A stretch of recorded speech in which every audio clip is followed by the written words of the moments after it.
on the agenda is, are we going to postpone this one, 16, 4, and 5?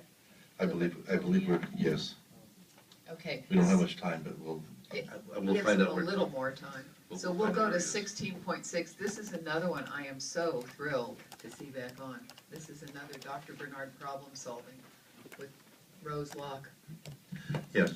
We'll go to 16.6 graduation requirement. Okay, and I'm going to ask Rose Locke to introduce this topic.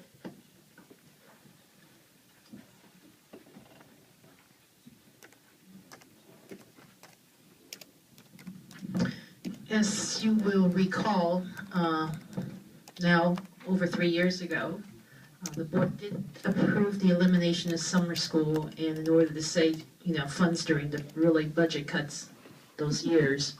At the same time, around that time, the board also approved a reduction of high school graduation requirement, and that was starting with the class of 2011.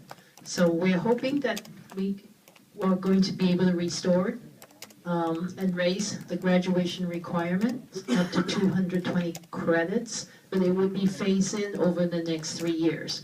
So if you look at, there's an attachment there showing the phase in. So for students who are seniors this year, or who are actually starting this year, let me change that again. So let's start with the seniors this year. They will be graduating with the current requirement of 200 credits. Because when they started, when they were in high school back in 2000, when we had to change in 2010, that was what was in place for them. So they will be expected to graduate with 200 credits. So with the students who are going to graduate the year after, in 14-15, there will be an expectation that they will be required to graduate with 210 credits. And then the following year will be 220 credits. And these credits are going to be, the extra 10 credits for the next year is going to be in math or an elective. And similarly for the year after.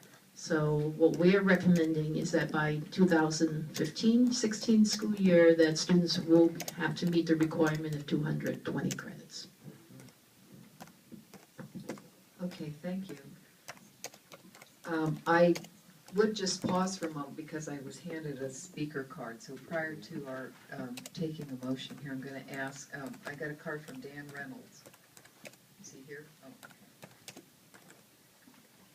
okay. Thank you. I just wanted to take this opportunity to thank and appreciate all the work from everybody that has gone into this. I very much appreciate that the board is considering moving back to a higher number of credits for graduation. I think that the more that we ask of our students and the more rigorous coursework that we offer them over the course of their high school career, the better we are going to serve them as well as the society that we are introducing them to as adults.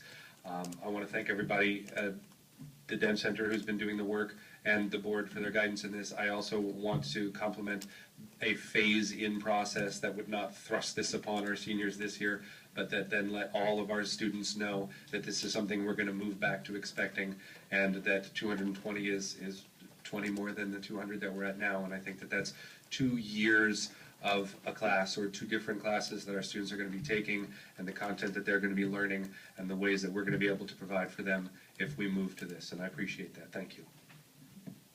Thank you, Mr. Reynolds. Those are my words and thoughts exactly when I first started bringing this forward a couple of years ago now, because I noted we were the lowest in the county when I was working at the County Office of Education, and it is so important to send the message that we care about the rigor of our education for our students and that we're competitive educationally. So I'm glad we're in a position to do this, and I was very pleased to see this kind of proposal as well. I thought it made a lot of sense to phase it in, so thank you. But I would ask if there's a motion at this time for this proposal. Madam President, I move approval of the new graduation requirements that will be phased in from 2013 and be fully implemented in 2016. Okay, motion by Mrs. Dendler. Is there a second? Second. Second by Mr. Lawrence. Any question or discussions? Mrs. Mayo is looking at me, and I think she has some. I do have some questions. I fully support the increase in the graduation requirements. My concern is that this was implemented as a cost savings to the district, and with this presentation, there is no information in regards to the additional expense in providing 20 more credits to our students. And so I feel that the board should postpone a decision on this till we know what the impact would be. Does this represent two additional teachers at every high school? Does it represent, what does it represent? And how will this change affect the district's bottom line, considering that we are being requested by all of our bargaining units to look at compensation for employees. And I was one who started bringing this item forward because I was very disturbed by a couple of things. First of all, the teachers are there teaching anyway, is my guess. What concerned me was there was in the philosophy, as I saw it, it wasn't just cost cutting. I saw the argument was that students have to go to summer school to make up credits for failed math classes. So what I saw, I was not on the board when that decision occurred, but what I saw was this idea that somehow students are going to fail. And rather than focus our attention, which is where I think we need to go, is focus our attention on students being successful the first time around, which is what our district's been working on, rather than build in this concept that kids are going to fail and have to go to summer school. And so the logic I saw presented last year was that kids are going to fail. We don't have to pay for summer school for them, so we're saving money. And I thought, well, that makes absolutely no sense at all to me, because that's a failure mindset rather than a success mindset. And I'm sure Dr. Bernard's calculated this, because it's not his first time at the rodeo, and built in the concern or the issues around the cost. Two things I'd like to share. Number one, as I was reviewing the decision by the board to reduce back to 200 credits, they were saving a lot of money by eliminating summer school. There is nothing in this proposal to reinstate summer school, so that big cost of having summer school in place is not added to this. It is not my understanding that there's going to be a significant increase in FTEs by implementing this, phasing it in over the 2 years. And I think working with our school sites and our principals, and under the support of Mr. Moronis, our school sites will be able to make this work without significant. Is there going to be a need to maybe add a teacher here or a teacher there?